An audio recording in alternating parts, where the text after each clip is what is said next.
Hello बच्चों, कैसे हो? बढ़िया। आप बढ़िया तो मैं भी बढ़िया। तो देखो बच्चों, आज हमें क्या पढ़ाई करनी है। आज है बेटे हमारे पास क्लास सिक्स का साइंस का यूनिट नंबर फर्स्ट का वीडियो नंबर 2। तो बेटे ये पहली यूनिट का दूसरा वीडियो है और इसमें हम डिस्कस करेंगे विज्ञान का दुरुपयोग, या फिर आप कह सकते हो विज्ञान के दुरुपयोग के कारण उत्पन्न समस्याएं। ठीक है बेटे, तो इसके बारे में आज हमें अध्ययन करना है। तो चलो बच्चों, जल्दी से आज की पढ़ाई शुरू करते हैं।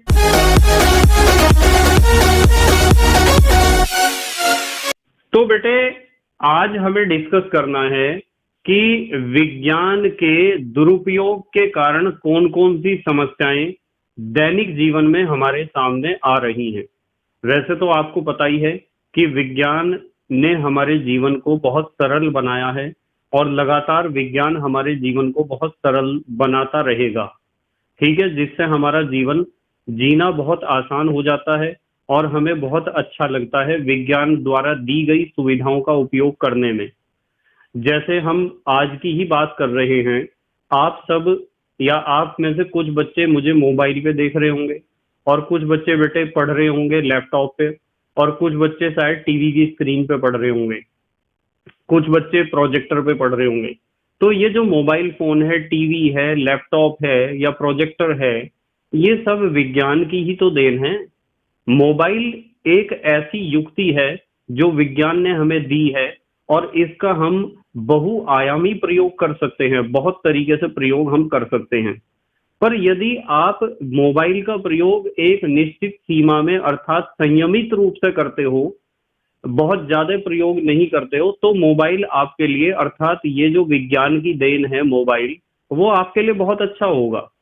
पर यदि आप इसका प्रयोग असंयमित रूप से करते हो, यानी बहुत ज्यादा प्रयोग करते हो, पूरे दिन भर आप मोबाइल ही चलाते रहते हो, कभी कुछ देखना और कभी कुछ देखना, कभी गेम खेलना, बहुत सारे क्रियाकलाप आप इसमें कर सकते हो, तो ये आपके लिए बहुत ज्यादा हानिकारक होगा। तो विज्ञान ने जो सुविधाएं हमें दी हैं, उन सुविधाओं का हमें सही प्रयोग करना चाहिए, संयमित रूप से प्रयोग करना चाहिए, लिमिट में रहकर प्रयोग करना चाहिए। यदि आप सीमा से ज्यादा, लिमिट से ज्यादा, आउट ऑफ लिमिट किसी भी विज्ञान के सुविधा का प्रयोग करोगे, तो वो आपके लिए और इस पूरे पर्यावरण के लिए, संसार के लिए बहुत ज्यादा हानिकारक होगा। इन्हीं बातों के बारे में आज हमें डिस्कस करना है, विज्ञान के दुरुपयोग और विज्ञान के दुरुपयोग से कौन कौन सी समस्याएं उत्पन्न होती हैं, उसके बारे में थोड़ी थोड़ी बात हम करेंगे। सबसे पहले और सबसे बड़ी समस्या, ये जो बेटे पेट्रोल और डीजल से चलने वाले वाहन होते हैं ना, पेट्रोल व डीजल से चलने वाले वाहन, स्कूटर, कार, बस, ट्रक, ट्रेन, ठीक है, पेट्रोल व डीजल से चलने वाले वाहन, बताओ इससे क्या प्रॉब्लम आती है। यदि बहुत ज्यादा ट्रैफिक चलेगा हमारे शहर में या हमारे देश में, बहुत ज्यादा गाड़ियां, स्कूटर, मोटरसाइकिल, बस, ट्रक ये चलेंगे, तो क्या होगा? तो बेटे ध्वनि प्रदूषण होगा, बहुत ज्यादा होगा ना ध्वनि प्रदूषण। और ध्वनि प्रदूषण के साथ साथ आपको पता है कि इन सभी गाड़ियों में से धुआं निकलता है, धुआं, और धुएं से हमारी वायु क्या हो जाती है? अशुद्ध। तो वायु प्रदूषण भी तो होगा, ध्वनि प्रदूषण व वायु प्रदूषण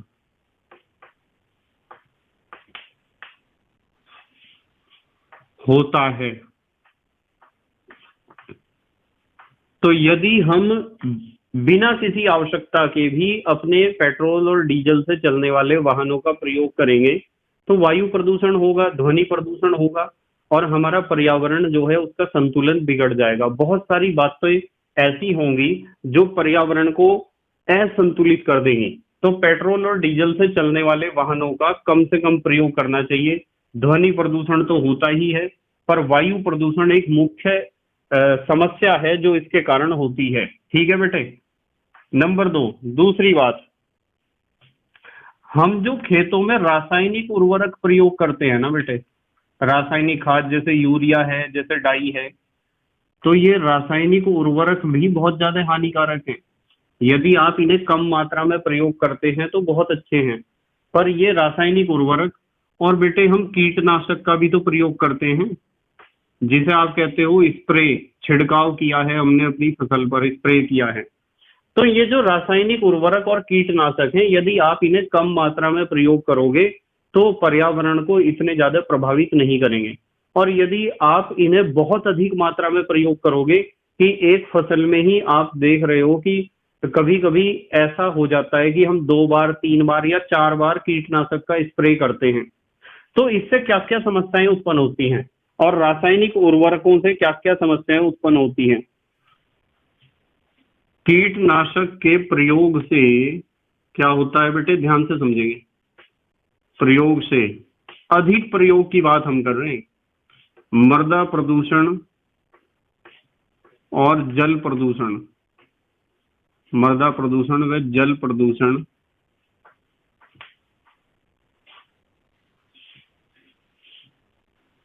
की समस्या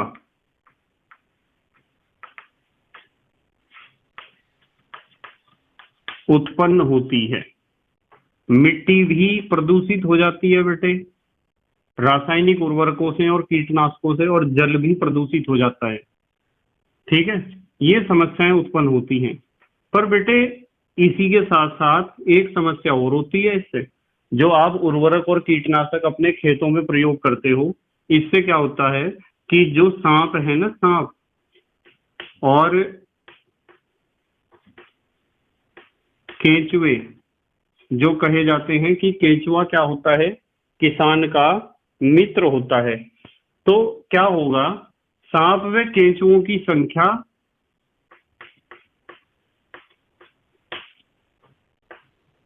घटती है। मतलब जो प्रकृति ने विभिन्न प्रकार के जीव बनाए हैं, उनकी संख्या क्या होती है बेटे, घट जाती है। उनमें से मुख्य हमारा केंचुआ तो है ही, क्योंकि केंचुआ भूमि को क्या करता है, उपजाऊ बनाता है। तो एक ये बात आपको ध्यान रखनी है कि ये भी एक बहुत बड़ी समस्या है, रासायनिक उर्वरकों और कीटनाशकों का प्रयोग यदि आप बहुत अधिक मात्रा में करोगे। ठीक है बेटे, अब आते हैं नंबर 3 पर। जो भूजल है, भूमि के अंदर जो जल है, उसके अधिक दोहन से क्या समस्या आ रही है। अधिक दोहन का मतलब वेस्ट करना पानी को।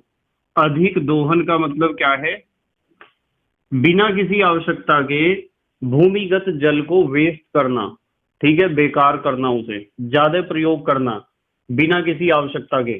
तो भूजल के अधिक दोहन से जल स्तर क्या हो रहा है बेटे, जल स्तर घट रहा है। यानी वाटर का लेवल जो है, पानी के जो लेवल की हम बात करते हैं कि धरती में यहाँ 40 मीटर पर पानी है, यहाँ 50 मीटर पर है, यहाँ 200 मीटर गहराई पर है, यहाँ 250 मीटर गहराई पर है। तो हम यदि भूमिगत जल का जरूरत से ज्यादा प्रयोग करेंगे, असंयमित रूप से प्रयोग करेंगे, तो भूमिगत जल का जल स्तर क्या हो जाएगा, नीचे गिर जाएगा, और भविष्य में हमें बहुत ज्यादा समस्याएं आने वाली हैं। ठीक है बेटे, पहले पानी बहुत जल्दी मिल जाता था जब हम बोरिंग करते थे या नलका या हैंडपंप या ट्यूबवेल लगाते थे, और अब पानी बहुत ज्यादा गहराई पर मिलता है।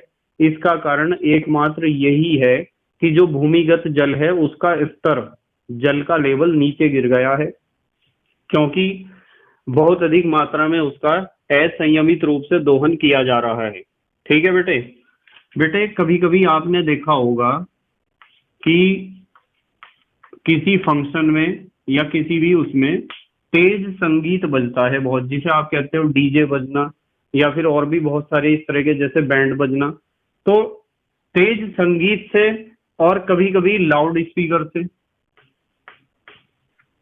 लाउड स्पीकर, इनका यदि हम प्रयोग करेंगे असंयमित रूप से, यानी बहुत ज्यादा प्रयोग करेंगे, तो इनसे क्या होगा, लिखते हैं हम कि अधिक प्रयोग से क्या समस्या उत्पन्न होगी, बताओ कौन सा प्रदूषण होगा बेटे। कुछ बच्चों को समझ में आ गया होगा, ध्वनि प्रदूषण। इससे होता है ध्वनि प्रदूषण। तो ध्वनि प्रदूषण होगा यदि आप असंयमित रूप से या बहुत ज्यादा तेज संगीत बजाओगे और लाउड स्पीकर का प्रयोग करोगे तो ध्वनि प्रदूषण होगा। और ध्वनि प्रदूषण से बहुत सारी समस्याएं होती हैं, उनके बारे में भी हम आने वाले चैप्टर्स में डिस्कस करेंगे। अब आते हैं नंबर 5 पर। यदि हम बस्तियों की बात करें, बस्ती माने कॉलोनी, गांव जहां हम रहते हैं, बस्तियों में जो कूड़ा करकट होता है ना, बस्तियों में बहुत सारा कभी कभी ऐसा होता है कि कूड़ा करकट होता है, और या फिर आप कह सकते हो अपशिष्ट पदार्थ, यानी जो पदार्थ लाभदायक या उपयोगी नहीं होते हैं। तो बस्तियों में कूड़ा करकट में अपशिष्ट पदार्थों के जमा होने पर, मान लो कहीं कूड़ा इकट्ठा हो रहा बहुत ज्यादा, और वहां पर क्या होगा, वहां पर कीट पतंगे या रोगाणु उत्पन्न होंगे जिससे बीमारियां बहुत ज्यादा फैल जाएंगी। तो बेटे बस्तियों में कूड़ा करकट व अपशिष्ट पदार्थों के जमा होने पर क्या होता है, रोगों का फैलना, बीमारियों का फैलना। तो वहां से बीमारियां फैलने लगती हैं। तो अपशिष्ट पदार्थ और कूड़ा करकट कहां से आया, विज्ञान के कारण ही आया है। जैसे हम पॉलीथीन या फिर बहुत सारे ऐसे प्रोडक्ट हैं जो बायोडिकम्पोज नहीं होते हैं, यानी कि वे जैव अपघट्य नहीं होते हैं, वे सारे इकट्ठे होते जाएंगे। तो इकट्ठा होने से वहां क्या होगा, नष्ट तो वे नहीं होंगे, इकट्ठे होते जा रहे हैं, तो उससे क्या होंगे, कीटाणु या रोगाणु उत्पन्न होंगे, और उससे बहुत सारी फिर क्या हो जाएंगी, बीमारियां फैल जाएंगी, रोग फैल जाएंगे। अब आ जाते हैं नंबर 6 पर, ध्यान से समझेंगे। रेडियोधर्मी, रेडियोधर्मी विकिरण के कारण, आपको पता है ना रेडियोधर्मी विकिरण किसे कहते हैं। देखो बहुत सारे क्रियाकलाप ऐसे होते हैं जिनमें रेडियो एक्टिव किरणें निकलती हैं, जैसे एक्सरे मशीन है, जैसे परमाणु बम है, जैसे और भी बहुत सारे फैक्ट्रियां बड़ी बड़ी ऐसी हैं जहां केमिकल्स का प्रोडक्शन होता है, वहां पर ऐसी मशीनें लगी हुई हैं, या ऐसी रासायनिक अभिक्रियाएं संपन्न होती हैं, या ऐसी नाभिकीय अभिक्रियाएं संपन्न होती हैं कि उनमें अल्फा बीटा गामा एक्स इस तरह की किरणें निकलती हैं, और इन किरणों को हम कहते हैं रेडियो एक्टिव किरणें। क्या कहते हैं बेटे, रेडियो एक्टिव किरणें। तो रेडियोधर्मी किरण कह दो या रेडियो एक्टिव किरण कह दो, दोनों बातों का एक ही मतलब है। तो रेडियोधर्मी विकिरण के कारण क्या समस्या उत्पन्न होती है, विभिन्न प्रकार के रोग होते हैं बेटे, विभिन्न रोगों का होना, ये भी एक समस्या है। बहुत ज्यादा विज्ञान का दुरुपयोग, यदि बहुत ज्यादा फैक्ट्रियां लगाई जाएंगी, या फिर आप कह सकते हो कि कोई भी ऐसी घटना होगी जिसमें से रेडियो एक्टिव किरणें निकलती हैं। रेडियो एक्टिव किरणें क्या करती हैं कि रेडियो एक्टिव किरणें जब हमारी बॉडी पर अटैक करेंगी तो हमारी शरीर में, हमारी बॉडी में कोशिकाएं हैं, कोशिकाओं के अंदर क्या होता है, बीच में केंद्रक होता है ना, केंद्रक न्यूक्लियस, और केंद्रक में बहुत सारी धागे जैसी संरचनाएं पड़ी होती हैं। उन धागे जैसी संरचनाओं को हम कहते हैं गुणसूत्र। क्या कहते हैं, गुणसूत्र, या फिर गुणसूत्र को आप इंग्लिश में क्या कहते हो, क्रोमोसोम्स। तो गुणसूत्र या क्रोमोसोम्स जो है उसके ऊपर लगे होते हैं जीन्स। क्या लगे होते हैं, जीन्स, जो माता पिता के लक्षण संतान में ले जाने का कार्य करते हैं, यानी गुणों के वाहक होते हैं। और यदि रेडियो एक्टिव किरणें हमारी बॉडी पर अटैक करती हैं तो बहुत सारी समस्याओं में से एक समस्या है जीन्स का डिफेक्टेड हो जाना। और यदि जीन डिफेक्टेड हो गए हैं तो एक घटना होती है जिसे कहते हैं उत्परिवर्तन या म्यूटेशन। इसके बारे में भी हम डिटेल में डिस्कस करेंगे, ठीक है बेटे। और इसके अलावा रेडियो एक्टिव किरणों की एक और समस्या है कि रेडियो एक्टिव किरणें यदि बॉडी की कोशिकाओं पर अटैक करती हैं तो ये कोशिका विभाजन के वेग को भी बढ़ा देती हैं, और कोशिका विभाजन का वेग यदि बढ़ेगा तो कोशिकाओं की अनियंत्रित वृद्धि को ही तो बेटे कहते हैं कैंसर। कैंसर का मतलब कोशिकाओं की अनकंट्रोल्ड ग्रोथ, जब सेल डिवीजन कुछ बहुत तेज हो रहा हो, तो ऐसे रोग को हम कहते हैं कैंसर। तो रेडियोधर्मी विकिरण से कैंसर की बीमारी भी उत्पन्न होती है और म्यूटेशन अर्थात उत्परिवर्तन भी उत्पन्न होता है। क्या होता है उत्परिवर्तन और क्या होता है कोशिकाओं की अनियंत्रित वृद्धि अर्थात कैंसर, ये सारी बातें विज्ञान में हमारे कोर्स में है, हम इन्हें पढ़ेंगे जब चैप्टर में आएगा। अभी हम बात करते हैं नंबर 7 पर। नंबर 7 पे हम बात करेंगे बेटे परमाणु ऊर्जा के अनुचित प्रयोग से हिरोशिमा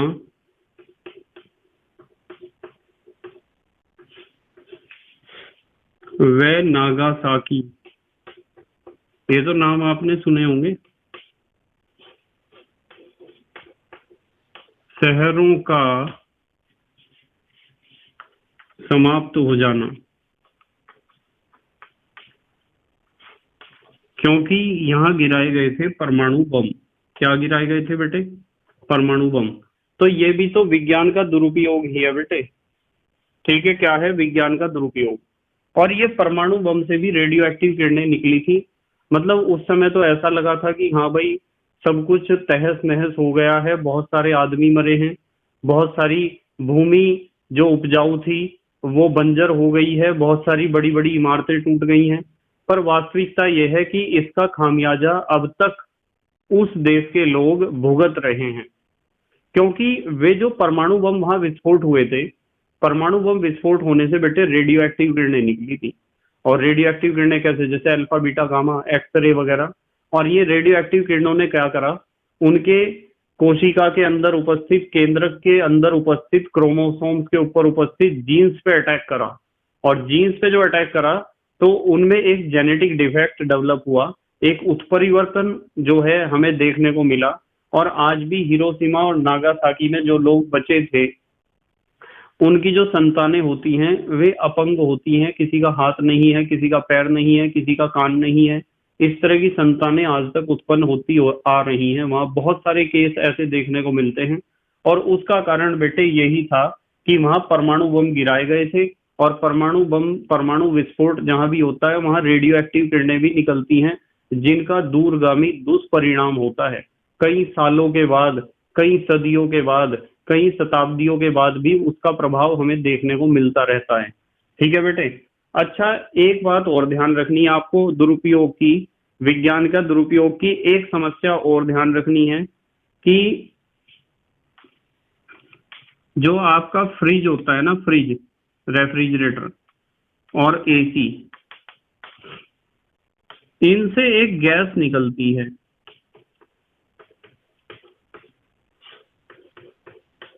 और वो गैस है बेटे क्लोरोफ्लोरोकार्बन। क्लोरोफ्लोरोकार्बन, या इसे आप फ्रेयॉन भी कह सकते हो। इस गैस का नाम फ्रेयॉन भी होता है, फ्रेयॉन। और सूत्र होता है CF2Cl2। ठीक है, CCl2F2 भी आप कह सकते हो, CCl2F2 कहना चाहते हो, चलो CCl2F2 लिख दो या CF2Cl2 लिख दो, दोनों बातों का एक ही मतलब है। ठीक है, तो फ्रिज में एसी से निकलने वाली क्लोरोफ्लोरोकार्बन या फ्रियोन या CF2Cl2 ब्रैकेट में कर देते हैं। गैस से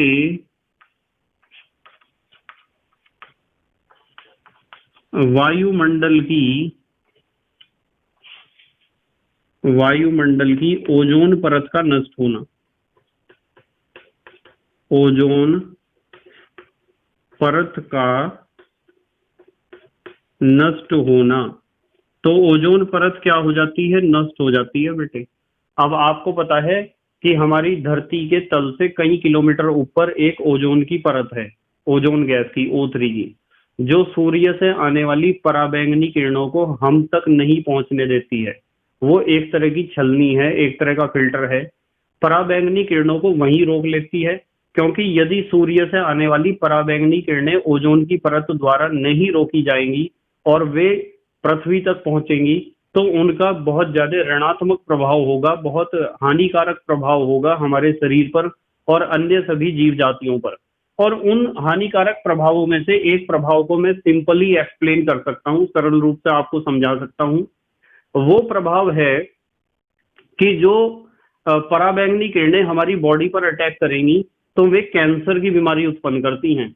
समझ रहे हैं ना? कैंसर मैंने अभी बताया है, कोशिकाओं की अनियंत्रित वृद्धि। कोशिकाओं में जब कोशिका विभाजन की क्रिया बहुत फास्ट हो जाती है, तो ऐसा होता है।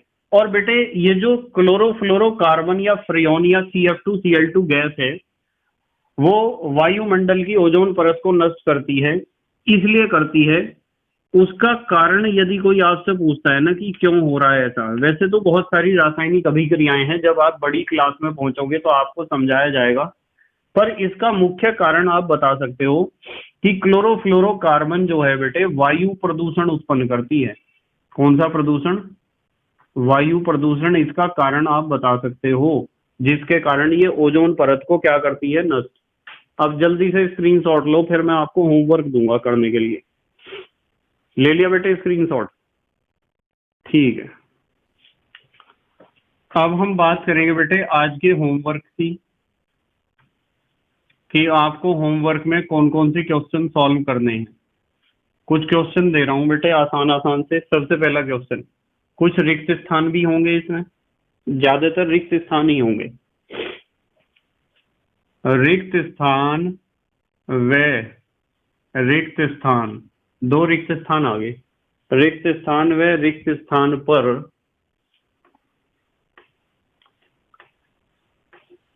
परमाणु बम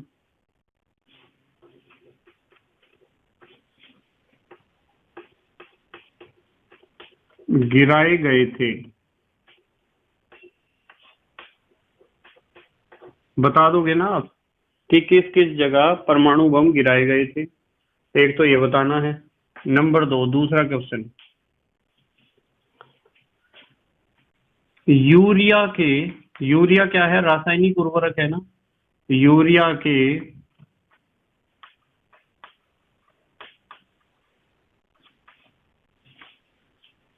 अधिक प्रयोग से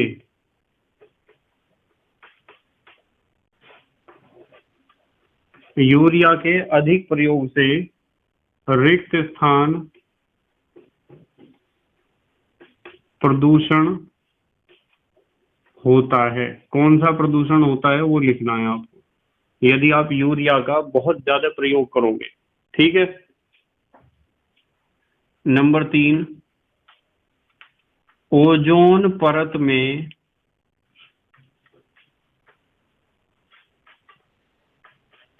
ओजोन परत में छिद्र का कारण, यानी वो नष्ट हो रही है एक जगह से, छिद्र का कारण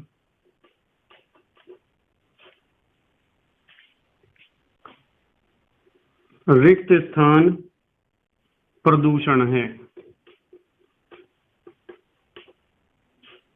रिक्त स्थान प्रदूषण है। ठीक है बेटे। और नंबर 4, फ्रिज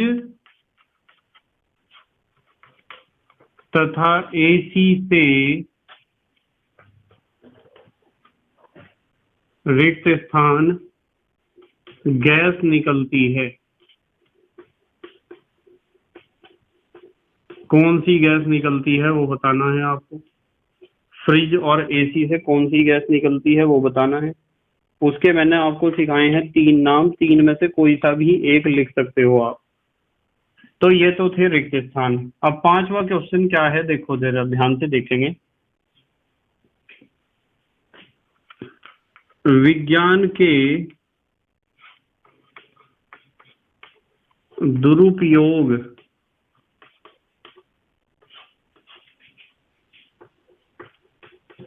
से होने वाली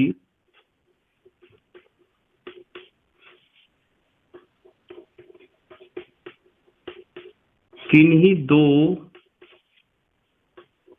समस्याओं को बताना है बेटे आपको, किन्हीं दो समस्याओं को बताइए।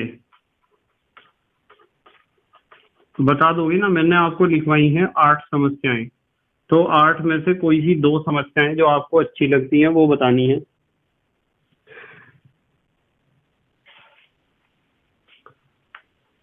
ध्वनि प्रदूषण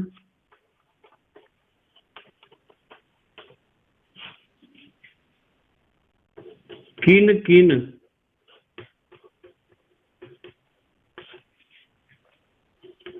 कारणों से होता है। ध्वनि प्रदूषण के कारण आपको बताने हैं, जितने भी आप ढूंढ सकते हो या आपने इस चैप्टर में पढ़े हैं। ठीक है बेटे, अब हमारे देश के प्यारे प्यारे बच्चे जल्दी से स्क्रीनशॉट लेंगे। ले लिया बेटे स्क्रीनशॉट? ठीक है, तो बेटे मुझे उम्मीद है कि आपको समझ में आया होगा कि विज्ञान हमारे लिए लाभकारी है, लाभदायक है, पर केवल तब तक जब तक हम उसे संयमित रूप से प्रयोग करते हैं, विज्ञान द्वारा दी गई सभी वस्तुओं को। और यदि हम उन सभी वस्तुओं को असंयमित रूप से प्रयोग करते हैं, बिना सोचे समझे प्रयोग करते हैं, बहुत ज्यादा मात्रा में प्रयोग करते हैं, तो वही वस्तुएं हमारे सामने एक बड़ी समस्याओं को लेकर खड़ी हो जाती हैं। और वे समस्याएं क्या हैं? वे हमारे पर्यावरण को और सभी जीव जातियों को ऋणात्मक रूप से प्रभावित करते हैं, अर्थात हानिकारक प्रभाव डालते हैं सभी जीव जातियों पर और इस पर्यावरण पर। ये बात आपको जरूर समझ में आनी चाहिए। और जो होमवर्क मैंने आपको दिया है ये भी जरूर करना है। ये होमवर्क आपका विद्यालय खुलने पर चेक कर लिया जाएगा। ठीक है बेटे, तो thank you very much for watching this video. Okay, bye.